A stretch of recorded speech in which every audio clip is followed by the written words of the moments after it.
احتلام ہو گیا، اگر مرد کو جنابت ہو گئی تو مسجد میں آنا حرام ہے اس کے لیے، مسجد میں آنا حرام ہے، ناپاکی کی حالت میں مسجد میں آپ نہیں آ سکتے، بغیر وضو کے آ سکتے ہیں، لیکن جنابت کی حالت اگر ہے مسجد میں قدم بھی رکھو گے حرام ہے۔ حضور پاک صلی اللہ تعالی علیہ وسلم مسجد نبوی میں تھے، آپ کے گھر سے متصل لگا ہوا سیدہ فاطمہ الزہرا رضی اللہ تعالی عنہا کا گھر تھا، مولا علی کرم اللہ وجہہ الکریم شوہر فاطمہ ہیں، رسول کریم صلی اللہ علیہ وسلم کے داماد ہیں۔ اب ان کے لیے نہانے کا اگر کوئی مسئلہ پیش آتا تو انہیں مسجد سے گزرنا پڑتا۔ حضور پاک صلی اللہ علیہ وسلم نے فرمایا جنابت کے حالت میں صرف علی کے لیے مسجد میں آنا حلال ہے، باقی کسی کے لیے نہیں، صرف مولا علی کرم اللہ وجہہ الکریم کے لیے حلال قرار دیا گیا کہ اگر اس حالت میں یہ مسجد میں آئیں تو ان کے لیے حلال ہے۔ یہ شارع اسلام ہے، یہ بانی اسلام ہے، وہ جس کے لیے جو چاہیں عطا فرمائے۔ حضرت ابوبکر صدیق رضی اللہ تعالیٰ عنہ کے لیے خصوصی اختیار ملا ہے، کچھ نہ کچھ سب کو خصوصیات ملی ہیں۔ حضور پاک صلی اللہ تعالیٰ علیہ وسلم نے فرمایا تھا مسجد نبوی کے آس پاس جس کے بھی مکان کی کھڑکی کھلتی ہے وہ بند کر دیں، مسجد کی طرف کھڑکی نہ کھولیں، منع تھا۔ لیکن حضور صلی اللہ علیہ وسلم نے فرمایا سوائے ابوبکر صدیق کی کھڑکی کے، ابوبکر صدیق کی کھڑکی اگر مسجد نبوی کی طرف کھلی رہے ان کے لیے جائز ہے۔ یہ شرعی اختیارات میں بتا رہا ہوں، شرعی اختیارات، حتیٰ کہ آپ کو اس سے بھی اعلیٰ قسم کی اگر میں بات بتاؤں، ایک صاحب آئے، انہوں نے کہا میں سنا ہوں کہ ایمان لانے کے بعد نماز فرض ہے۔ سب سے پہلی چیز کیا ہے؟ ایمان لانے کے بعد نماز فرض ہے۔ وہ ایمان نہیں لائے تھے، حضور پاک صلی اللہ تعالیٰ علیہ وسلم سے انہوں نے پوچھا تو آپ نے کہا ہاں۔ کہا کتنی نمازیں؟ کہا فجر ہے، ظہر ہے، عصر ہے، مغرب ہے، عشاء ہے، 5 نمازیں دن میں فرض ہیں۔ وہ صاحب آئے، کہا میں اس شرط پر ایمان لاتا ہوں کہ میرے لیے کچھ ڈسکاؤنٹ ہو۔ ڈسکاؤنٹ، ان کو کنسیشن چاہیے تھا۔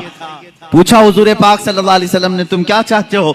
انہوں نے کہا میں 5 نہیں پڑھ سکتا، 3 میرے لیے کہہ دیجئے، میرے لیے 3 کر دیجئے فرض، میں 3 پر ہی ایمان لاؤں گا۔ حضور پاک صلی اللہ علیہ وسلم نے فرمایا ٹھیک ہے تم ایمان لاؤ، تمہارے لیے 3 ہی نمازیں۔ دنیا میں کوئی کر سکتا ہے؟ غوث و خواجہ کو بھی نماز معاف نہیں ہوئی۔ اللہ کے نبی صلی اللہ تعالیٰ علیہ وسلم کی دوربین نگاہ دیکھ رہی تھی۔ تاریخ میں یہ روایت تو ہے وہ اسی شرط پر ایمان لائے کہ میں 3 ہی پڑھوں گا، 3 کی مجھے کنسیشن ملے، 2 کی کنسیشن ملے، 3 پر میں ایمان لاتا ہوں۔ ایمان لائے، لیکن روایات یہ بتاتی ہیں زندگی بھر کبھی 3 نہیں 5 ہی پڑھا۔ یہ اللہ کے نبی جانتے تھے کہ جس کو نماز کی لذت مل جائے اس کے 5 بھی کم ہیں، اس کے لیے 5 بھی کم ہیں جس کو نمازوں کی لذت ملے۔ اور اللہ کے حبیب صلی اللہ تعالیٰ علیہ وسلم کا یہ اختیار نہیں ہے تو اور کیا ہے؟ یہ اختیارات مصطفیٰ ہیں۔ جہاں بانی عطا کر دیں بھری جنت ہبا کرتے ہیں، نبی مختار کل ہیں جسے جو چاہیں عطا کر دیں۔ عزیزان گرامی، اللہ تعالیٰ نے اپنے نبی صلی اللہ تعالیٰ علیہ وسلم کو ایسا مختار بنایا ہے کہ وہ دینی معاملات میں جس کو چاہیں جو چیز حلال فرما دیں وہ حلال ہے، جس کے لیے جو چیز حرام فرما دے وہ حرام ہے۔ یہ خصوصیت پھر اسلام میں کسی دوسرے کو نہیں ملے گی، یہ خصوصیت کسی دوسرے کو نہیں ملے گی۔ آج اگر آپ نے کسی شریعت کے حرام کردہ چیز کو حلال کہہ دیا اور حلال جو شریعت میں ہے اس کو حرام کہہ دیا تو صرف گنہگار نہیں کافر ہو جاؤ گے۔ اس کو حرام، اگر مثال کے طور پر کسی نے کہہ دیا شراب حلال ہے، معاذ اللہ رب العالمین، صرف وہ گنہگار نہیں، پینے والے کی بات الگ ہے، پی رہا ہے حرام سمجھ کے پی رہا ہے، گناہ کر رہا ہے، گناہ کر رہا ہے۔ لیکن اگر کسی نے کہا یہ حلال ہے، معاذ اللہ رب العالمین، وہ کافر ہو گیا۔ نماز کو اگر کسی نے کہہ دیا یہ حرام ہے، نعوذ باللہ من ذالک، وہ اسلام سے خارج ہو گیا۔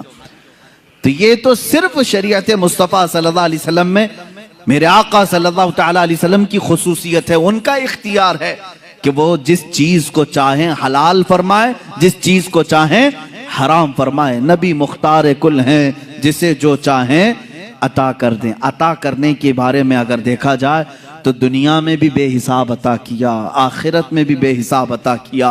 صحابہ کا تو یہ عقیدہ تھا میرے عزیزو، دنیا میں کوئی اپنی طاقت سے کچھ نہ کچھ چیزیں عطا کر سکتا ہے، لیکن صحابہ نے حضور سے مانگا تو کون سی چیزیں مانگی؟ سیدھے جنت مانگا ہے، سیدھے جنت مانگا ہے۔ اب مجھے یہ بتاؤ، جو دنیا میں جنت تقسیم کر سکتا ہے، کیا وہ اپنی قبر انور سے ہم کو رزق تقسیم نہیں کر سکتا؟ مانگیں گے مانگے جائیں گے، منہ مانگی پائیں گے، سرکار میں نہ لا ہے نہ حاجت اگر کی ہے، کون دیتا ہے دینے کو منہ چاہیے، دینے والا ہے سچا ہمارا نبی۔ یہ ہمارے امام نے ہمیں سکھایا ہے۔ جو رسول دنیا میں یہ کہہ دے ابو بکر فی الجنہ، عمر فی الجنہ، عثمان فی الجنہ، علی فی الجنہ، طلحہ فی الجنہ، زبیر فی الجنہ، سعد فی الجنہ، ابو عبیدہ فی الجنہ، سعید فی الجنہ، زید فی الجنہ، رضوان اللہ تعالی علیہ مجمعین، یہ 10 لوگوں کے نام گنائے میرے آقا صلی اللہ تعالی علیہ وسلم اور کہا یہ جنت میں ہے، یہ جنت میں ہے، یہ جنت میں ہے۔ مجھے بتاؤ، جنت کسی گھر کا نام ہے جو دنیا میں جس کی ٹکٹ کوئی بھی بانٹے؟ آپ میں سے ہے کسی کو اختیار؟ یہ صرف وہی تقسیم کر سکتا ہے جسے اللہ نے اختیار دیا ہے۔ تم جسے چاہو جنت دے دو، اور جس سے رسول منہ پھیر لے اس کے لیے دوزخ ہے۔ ہم جنت کس کو مانتے ہیں؟ جو رسول کے در سے ہی ملے۔ اب مجھے یہ بتائیں، اللہ کے نبی صلی اللہ تعالی علیہ وسلم کا یہ اختیار نہیں ہے تو اور کیا ہے؟ حضور پاک صلی اللہ تعالی علیہ وسلم نے جن کو دنیا میں کہہ دیا وہ جنتی، اب یقین کے ساتھ وہ جنتی ہیں، اس میں کوئی شک نہیں۔ حضرت ابوبکر صدیق رضی اللہ تعالیٰ عنہ کے جنتی ہونے میں شک نہیں کر سکتے، ورنہ رسول کے فرمان پہ آپ کا شک آ جائے گا۔ اللہ کے نبی صلی اللہ علیہ وسلم نے آخرت کی یہاں پر تقسیم کر دی۔ اب یہاں چھوٹی چھوٹی سی باتوں پر الجھے ہوئے ہیں، اتنی بڑی چیز دی ہے رسول پاک نے، اتنی بڑی چیز۔ اب اس میں کیا کیا گارنٹی ملتی ہے معلوم ہے؟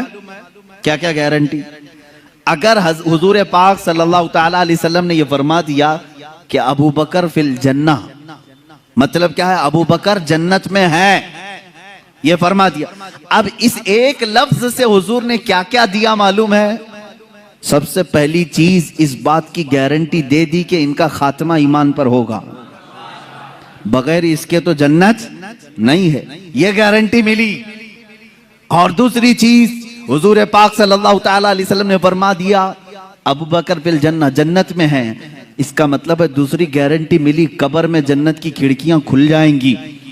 تیسری گارنٹی یہ ملی قیامت کے دن حساب کتاب آسان ہو جائے گا۔ چوتھی گارنٹی یہ ملی کہ تم پل صراط سے آسانی سے گزرو گے، اس لیے کہ حضور نے جنت کی جو خبر دی اس سے پہلے یہ ساری چیزیں نکل گئیں۔ میرے عزیزو، اللہ کے نبی صلی اللہ تعالی علیہ وسلم اتنی بڑی چیزیں جب کسی کو نواز رہے ہیں، اب اگر ہم اپنے گھروں کی فریادیں میرے آقا کو سنائیں تو کسی اور کو کیا تکلیف ہے، کسی اور کو کیوں دقت ہے؟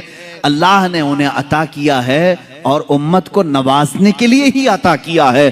رسول کو بھیجا ہی اس لیے ہے کہ بھولی بھالی امت کی وہ دستگیری فرمائے، اور انہوں نے اپنی زندگی میں بھی کیا اور بعد وفات بھی کر رہے ہیں، بعد وفات بھی کر رہے ہیں۔ میرے عزیزو، اختیارات کی بات اب میں آپ کو بتاؤں، اللہ کے نبی صلی اللہ تعالی علیہ وسلم دنیا میں اختیارات کتنے رکھتے تھے یہ تو ہم حساب نہیں کر سکتے۔ نمازوں کے معاملے میں حضور نے جو فرما دیا وہ شریعت ہے، روزوں کے معاملے میں جو حضور نے فرما دیا وہ شریعت ہے۔ اب ایک صحابی آئے، دیکھیں یہاں میرے آقا کا انعام و اکرام اور آپ کی عطائیں، قانون سب کے لیے برابر ہے۔ آج جو جج ہے وہ بھی کسی کو قانون سے الگ نہیں کر سکتا، اس کے پاس بھی اختیار نہیں، لیکن میرے آقا صلی اللہ تعالی علیہ وسلم قانون ساز ہیں، قانون بنانے والے۔ وہاں پر کسی کے لیے ایکسپٹ رکھا جا سکتا ہے۔ ایک صحابی آئے، کہا یا رسول اللہ صلی اللہ تعالی علیہ وسلم میں روزہ توڑ لیا، روزہ رمضان کا روزہ میں نے توڑ لیا، کھا لیا، کیا کروں؟ کہا کفارہ ہے، جان بوجھ کر کے جو روزہ توڑے گا کفارہ ہے۔ کیا ہے کفارہ؟ کہا یا تو ایک غلام کو آزاد کر، یا تو پھر 60 روزے کنٹینیو رکھ، 2 مہینے کنٹینیو روزے رکھنا۔ ایک روزہ جس نے چھوڑا اس کا کفارہ ہے 2 مہینے روزہ رکھنے پڑیں گے، یا تو پھر 60 مسکینوں کو کھانا کھلا۔ اس صحابی نے کہا لا اجد شیئا یا رسول اللہ، اے اللہ کے رسول صلی اللہ تعالی علیہ وسلم، یہ تینوں میں سے میرے سے پاس کچھ بھی نہیں ہے، میں ایسا ہوں نہیں کہ غلام آزاد کروں، اور اتنی طاقت نہیں ہے کہ 60 دن کے روزے رکھوں، ایک ہی توڑ دیا 60 کہاں رکھوں گا، اور 60 مسکینوں کو کھانا کھلانے کی بات میری طاقت سے باہر ہے۔ یہ 3 آپشن تھے لیکن تینوں کرنے کی طاقت نہیں تھی۔ حضور پاک صلی اللہ تعالی علیہ وسلم نے کیا فرمایا؟ جا، اب اس کے بعد میرا اختیار نہیں ہے، جو چاہے، اللہ کا حکم تھا میں نے سنا دیا، نہیں، بٹھایا، تھوڑی دیر انتظار کرو۔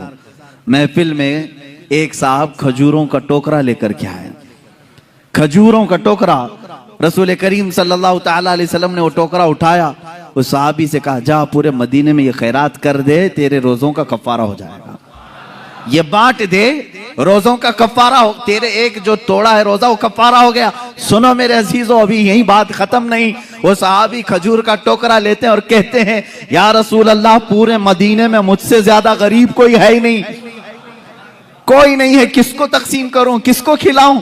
اللہ کے نبی صلی اللہ علیہ وسلم نے فرمایا تو خود کھا لے، کفارہ ادا ہو جائے گا۔ یہ ہے شان اختیار، اختیارات مصطفیٰ صلی اللہ تعالی علیہ وسلم کی عظمت یہ ہے۔ اسی لیے ہمارے مرشد نے فرمایا جہاں بانی عطا کر دیں، بھری جنت ہبا کر دیں، نبی مختار کل ہیں جسے جو چاہیں عطا کر دیں، نبی مختار کل ہیں جسے جو چاہیں عطا کر دیں۔ میرے عزیزو، یہ دنیاوی شان ہے، آخرت کا معاملہ تو یہ ہے، اللہ کے حبیب صلی اللہ تعالی علیہ وسلم کو اس دن بھی اختیار دیا جائے گا، رسول جسے چھو لے وہ جنت میں چلا جائے۔ یہ اختیار نہیں ہے تو اور کیا ہے؟ اختیار نہیں ہے۔